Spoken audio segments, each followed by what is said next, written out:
क्या आप Gregor Mendel को जानते हैं? इन्हें मटर के पौधे उगाना बहुत पसंद है। हाँ, ये मटर के पौधों के दीवाने हैं। और आज हम देखेंगे कि इनकी इसी दीवानगी ने हमें स्वतंत्र अपव्यूहन का नियम खोजने में मदद की। अब आप पूछोगे, ये स्वतंत्र अपव्यूहन क्या है? तो चलो एक उदाहरण से समझते हैं। इस बार मेंडल ने पौधे के दो लक्षणों को लिया।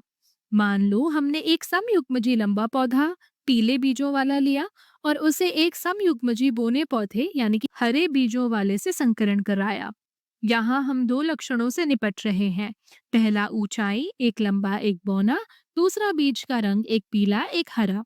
यानी दो बातें ध्यान में रखनी होंगी। तो इसे धीरे धीरे समझते हैं, क्योंकि यहाँ पर भ्रमित होना बहुत आसान है। अब सवाल उठता है, ये समयुग्मजी पौधे क्या होते हैं?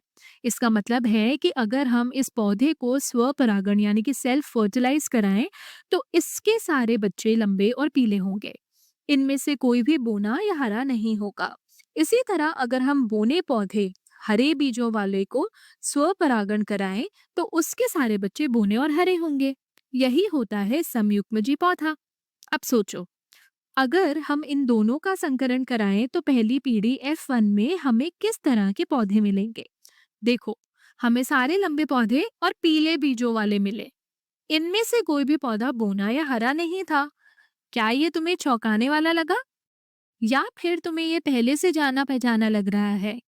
सोचो जरा, क्या तुम्हें प्रभाविता का नियम यानी कि लॉ ऑफ डोमिनेंस याद आ रहा है? हाँ, यही कारण है कि यहाँ लंबाई और पीला रंग छा गए हैं। अगर भ्रमित हो तो पहले के वीडियो में हमने प्रभाविता और विसंयोजन के नियम अच्छे से समझाए हैं। उन्हें दोबारा देख सकते हो। अब चलो माता पिता के लक्षण लिखते हैं और देखते हैं कि बच्चों में क्या हुआ। पहले वाले पौधे के पास है लंबा लंबा पीला पीला। दूसरे वाले पौधे के पास है बोना बोना हरा हरा। ये सब दरअसल एलील कहलाते हैं। हर लक्षण के लिए हमारे पास दो प्रतिलिपियां होती हैं, एक माँ से और एक पिता से। इसीलिए जब एक जीन का प्रकार यानी कि एलील प्रभावी यानी कि डोमिनेंट होता है, तो उसे हम बड़े अक्षर से लिखते हैं। और जब एलील अप्रभावी यानी कि रिसेसिव होता है, तो उसे छोटे अक्षर से लिखते हैं। तो इस संकरण में लंबाई का प्रभावी एलील लंबा, बीज के रंग का प्रभावी एलील पीला, अप्रभावी एलील बोना और हरा। अब जब इन दोनों का संकरण हुआ तो विसंयोजन का नियम यानी कि लॉ ऑफ सेग्रीगेशन लागू हुआ। यानी हर माता पिता से केवल एक एक जीन अगली पीढ़ी में गया। इस तरह बच्चे यानी कि F1 पौधे बने, लंबे और पीले। लेकिन इनके अंदर अब दोनों तरह के जीन मौजूद थे, यानी ये बन गए संकर यानी कि हाइब्रिड्स। इसीलिए इस प्रयोग को कहते हैं द्विसंकरण संकर यानी कि डायहाइब्रिड क्रॉस, क्योंकि यहाँ हमने एक साथ दो लक्षणों के संकरण को देखा। अब असली सवाल ये था, क्या ये जीन हमेशा एक पैकेज बनकर साथ चलते हैं, या फिर ये स्वतंत्र रूप से अलग अलग जा सकते हैं? अगर ये पैकेज की तरह जाते तो बच्चों के लक्षण हमेशा माता पिता जैसे ही होते।